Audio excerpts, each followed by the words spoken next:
Fim de semana de muito futsal, hein? Mas ontem já teve vitória. Vitória tricolor no Centro Eventos. E claro que é a Drica Evarini que conta tudo pra gente do que foi ontem e do que virá no fim de semana, né, Drica? Boa tarde. Boa tarde, Sabrina. Boa tarde a todos que estão assistindo ao Balanço Geral. Ontem a gente falou aqui que era um jogo muito importante na Talentos LNF e os meninos do GEC Futsal conquistaram uma vitória e tanto. A gente vai dar uma olhadinha em como foi a partida ontem no Centro Eventos. Jogando em casa, o GEC Futsal dominou a partida contra o Umuarama e fez a equipe paranaense amargar a primeira derrota na competição. Rian abriu o placar com um golaço. Camisa 10 recebeu na ala direita, tirou a marcação e girou chutando. A bola ainda bateu no travessão antes de balançar a rede. Alan marcou o segundo de bico. Camisa 8 recebeu o passe do goleiro Cleiton e, livre de marcação, bateu rasteiro para ampliar. O terceiro saiu dos pés de bateria em mais uma jogada do goleiro tricolor. Cleiton avançou pela ala direita, viu bateria nas costas da marcação, atravessou o passe e encontrou o camisa 66 bem posicionado para desviar para o gol. O Umuarama descontou com Luft, que recuperou na ala esquerda, avançou e bateu na saída de Cleiton. Mas o GEC marcou mais um em jogada coletiva. Novamente, Cleiton iniciou a jogada, afundou o passe na linha de fundo e Brian recebeu no meio da área. Camisa 13 só rolou para fechar o placar em 4-1.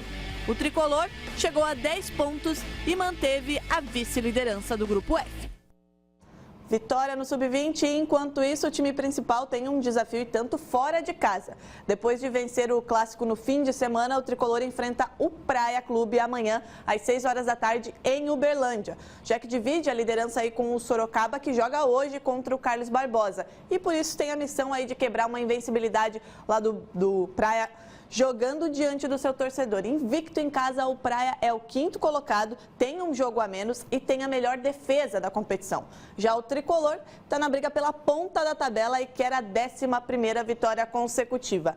Mas o técnico Eric Pereira tem desfalques importantes aí para essa sequência. O goleiro Matheus e o fixo Hernani estão lesionados e só voltam nos playoffs, que acontecem em outubro. Já os dois capitães aí do time, o Xuxa e o Henrique, também estão fora e a expectativa é de retornar em 2 semanas. E o Eric Pereira falou sobre a importância dessa partida de amanhã contra o Praia lá em Uberlândia. Realmente a equipe do Praia vem fazendo uma excelente temporada, sobretudo nesse momento, vem com a confiança muito alta, recém ganhou do Magnus com uma autoridade absurda lá dentro de Uberlândia. Então a gente sabe das dificuldades que nós enfrentaremos, entretanto, quando a gente veste essa camisa, a gente não negocia a nossa identidade, muito menos a nossa essência. Então a gente sabe das dificuldades que a gente vai enfrentar, mas colocaremos a bola no chão, a gente pretende defender muito forte, como sempre, assumir a responsabilidade do jogo e, se Deus quiser, trazer esses 3 pontos para casa, que serão determinantes para a sequência. Determinantes porque se o Magnus perde, né, para o Carlos Barbosa hoje, o GEC inclusive pode voltar para casa com a liderança isolada. Então é muito importante realmente essa vitória, quebrar, né, essa sequência de invencibilidade do Praia jogando diante do torcedor. E também tem futsal nesse final de semana em Jaraguá, amanhã. Depois da derrota no clássico, o Jaraguá Futsal vai receber o Lanterna da Liga Nacional. Terceiro colocado, o Aurinegro é muito favorito nessa partida contra o Brasília. O Jaraguá está a 3 pontos do GEC e do Magnus Sorocaba e uma vitória mantém o time na briga pela ponta da tabela. Já o Brasília, que foi o primeiro rebaixado aí matematicamente, tem apenas 1 ponto na competição. Para a partida, o técnico Xande também tem alguns desfalques aí. Além do Marcênio, que está com a seleção brasileira, e do pivô Capa, que já está fora da temporada, o Jaraguá não terá o fixo Neném Ribeiro, que está no departamento médico. O goleiro Nicolas, que é um dos destaques do time, ainda é dúvida. Os alas Bruninho e Thierry vão cumprir suspensão nesse jogo de amanhã, mas em contrapartida o Aurinegro pode ter aí a volta do ala Pedrinho, que também é um dos destaques do time, mas essa definição vai ficar para amanhã, no dia do último treino aí antes do confronto. O técnico Xande falou sobre a importância, principalmente, do fator mental depois de perder para o GEC, para esse jogo de amanhã diante do torcedor e contra o Brasil. Então, acho que vai ter um lado emocional grande, né, de nós vencermos, né, e lutarmos para essas primeiras posições. Mas nós estamos preparados, sim, né, e vamos fazer de tudo aí para fazer um grande jogo e conseguir os 3 pontos.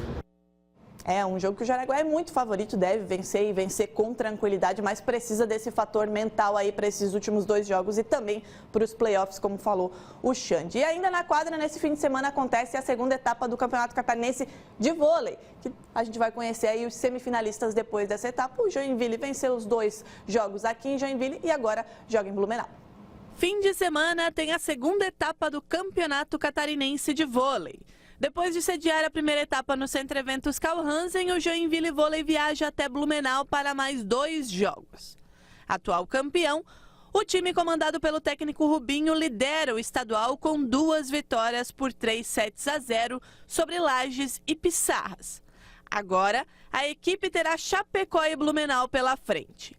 Ao fim desta segunda etapa, os 4 melhores avançam para as semifinais, com o primeiro enfrentando o quarto e o segundo enfrentando o terceiro para a definição dos times finalistas.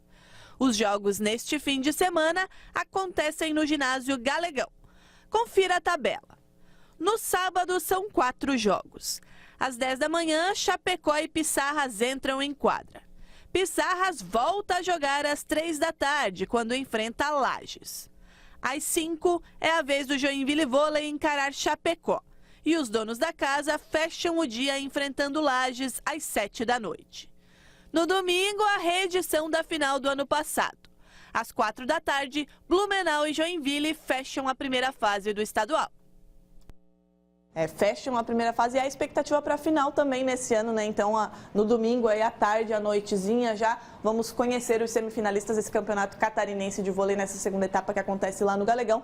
Final de semana de muita quadra, né, Sabrina? Último final de semana sem Jack em campo, mas com muita quadra. Aí tem também a base do Jack Futsal jogando na Whirlpool, tem muita coisa para acontecer. Joinville no Parapan também estreia nesse fim de semana. Tem, a gente já teve nas Paralimpíadas, né? A gente já teve o Thalisson, daqui a pouquinho ele vai entrar na piscina de novo. Na segunda-feira tem o Edenilson Floriani e na segunda-feira tem muita coisa também de esporte. Então vamos ter muito que conversar na segunda. Até lá, Drica, bom fim de semana. Bom fim de semana para você e para quem está em casa também.